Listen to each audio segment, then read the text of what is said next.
ने कहा कि सारी कौम को नजर आ रहा है, फितना कौन है। इमरान खान ने मुल्क को कमजोर करने का कहीं से ठेका लिया हुआ है। हम इदारों को मुतनाज़े नहीं बनने देंगे। कौम सैलाब सदगान के साथ, जबकि ये शख्स जलसा जलसा खेल रहा है। खैबर पख्तूनख्वा पंजाब में भी विफाकी हुकूमत नजर आ रही है।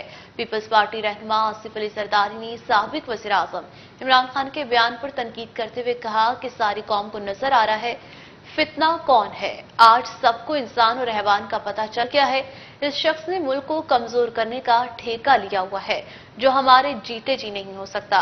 उनका कहना है कि हम अपने इदारों को इस शख्स की हवस की खातिर मुतनाज़े नहीं बनने देंगे।